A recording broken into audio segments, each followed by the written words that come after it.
తెలంగాణ రాష్ట్ర ముఖ్యమంత్రి రేవంత్ రెడ్డి గారు వైఎస్ఆర్ని ఫాలో అవుతున్నట్లు తెలుస్తుంది.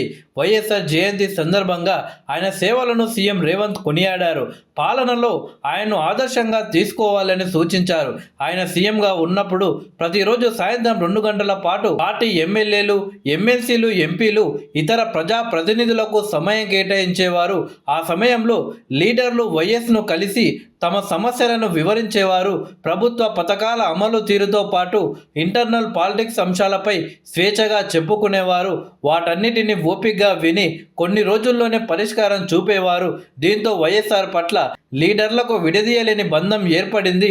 ఇప్పుడు రేవంత్ రెడ్డి సైతం వైఎస్ఆర్ తరహాలోనే పార్టీ లీడర్లను నేరుగా కలిసేందుకు చొరవ చూపడం వల్ల పార్టీతో పాటు ఆయన కూడా మరింత బలోపేతం అవుతారని అభిప్రాయాలు వ్యక్తమవుతున్నాయి.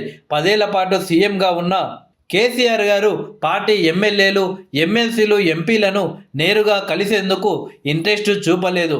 దీంతో సమస్యలను ఎవరికి చెప్పుకోవాలో తెలియక స్వయంగా ప్రజాప్రతినిధులే ఇబ్బందులు పడ్డారు. దీంతో వారిలో గులాబీ పాస్ పట్ల వ్యతిరేకత ఏర్పడింది. అది మెల్లమెల్లగా పెరిగి పెద్దదిగా మారి పార్టీ ఓటమికి ఒక కారణంగా నిలిచింది. నిజానికి లీడర్, క్యాడర్ మధ్య సంబంధాలు ఉండాలి అంటే ఇరువురు తరచుగా కలుస్తుండాలి. అప్పుడే ఒకరిపై మరొకరికి పూర్తి అవగాహన ఏర్పడుతుంది. సమస్య మూలాలను లీడర్ నేరుగా గ్రహించగలుగుతారు. ఈ విషయాన్ని గ్రహించిన సీఎం రేవంత్ రెడ్డి గారు ప్రతిరోజు సాయంత్రం 2 గంటల పాటు లీడర్లకు టైం కేటాయించడాన్ని గులాబీ లీడర్లు సైతం స్వాగతిస్తున్నారు. ముఖ్యమంత్రిగా బాధ్యతలు చేపట్టిన కొన్ని రోజులకే లోక్సభ ఎన్నికలు రావడం, ఆ తర్వాత పాలనను గాడిలో పెట్టేందుకే ఫోకస్ పెట్టడానికి రేవంత్కు సమయం సరిపోయింది. అసెంబ్లీ సమావేశాల తరువాత ప్రతిరోజు పార్టీ లీడర్లకు టైం కేటాయిస్తానని ఈ మధ్య ప్రజాభవన్లో జరిగిన పార్టీ మీటింగ్లో స్వయంగా సీఎం హామీ ఇచ్చినట్లు తెలిసింది. పార్టీ అధికారంలోకి వచ్చి 8 నెలలు అవుతుంది.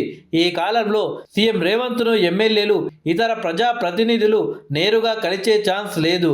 ఏదైనా పని ఉంటే సీఎం నేరుగా సంబంధిత ఎమ్మెల్యేలకు ఫోన్ చేసి మాట్లాడటమే, లేకపోతే ఇంటికి పిలిచి చర్చించడమో చేస్తున్నట్లు తెలిసింది. ఒకవేళ ఆయనకు కుదరకపోతే ఆయన వెంట ఉండే సలహాదారుల్లో ఒకరు ఎమ్మెల్యేలతో మాట్లాడుతున్నట్టు సమాచారం. దీనివల్ల సీఎం ఎమ్మెల్యేల మధ్య గ్యాప్ పెరుగుతుందేమోనని అనుమానాలు పార్టీలో వ్యక్తమవుతున్నట్లు ప్రచారం జరిగింది. అయితే మెజారిటీ మంది ఎమ్మెల్యేలు మాత్రం సీఎంను కలిసి నేరుగా తమ సాధక బాధకాలు వివరించేందుకు మొగ్గు చూపుతున్నారు. ఈ విషయాన్ని గ్రహించిన సీఎం అసెంబ్లీ సమావేశాలు ముగిసిన తరువాత సెక్రటరియట్లో లేదా ఇంటి వద్ద రోజు సాయంత్రం 2 గంటల పాటు పార్టీ లీడర్లకు టైం కేటాయించాలి అని నిర్ణయానికి వచ్చారు.